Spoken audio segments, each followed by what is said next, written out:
Well, we're seeing more international media coverage today of what's been happening in Turkey with the new animal welfare laws that have been applied by the Turkish government, which will basically mean the rounding up and killing of millions of street dogs in the biggest killing of animals ever seen in modern recorded history.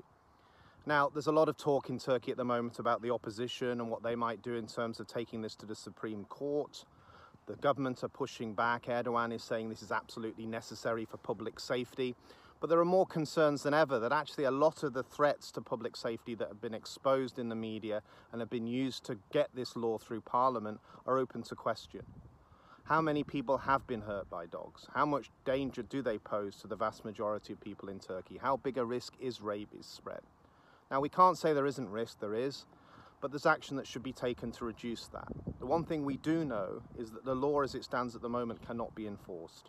It would take millions and millions of pounds the Turkish government don't have, and millions to be spent across municipalities across Turkey where the money's just not there to build proper centres to bring animals into, to be housed humanely, and to put in place a humane euthanisation policy. They don't have those resources. And what we're already beginning to see is that people are taking dogs from the streets in the most brutal, horrible way.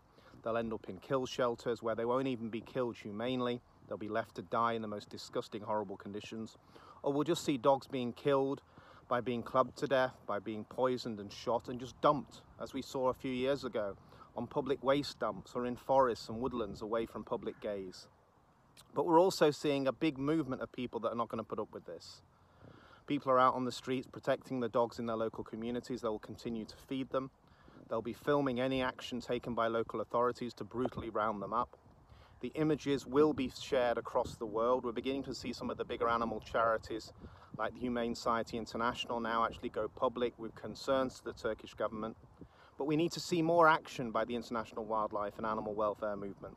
Many have been too quiet, probably concerned that if they do speak up, the Turkish government will make it more difficult for other projects they have in the country.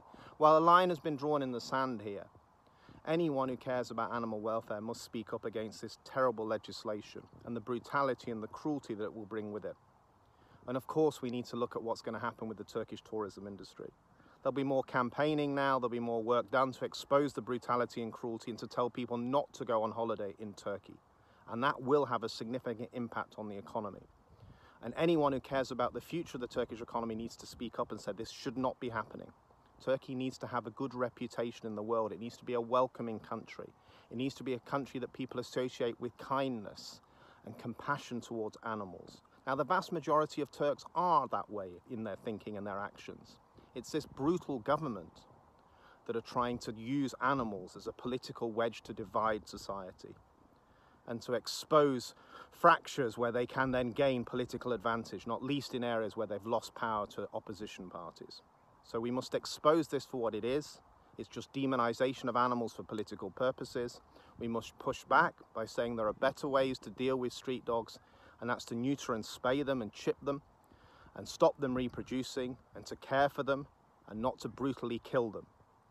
And we must expose President Erdogan and his party for what they're doing here, playing politics with animals. Ignorance and cruelty will not win. Care and compassion will. This fight goes on.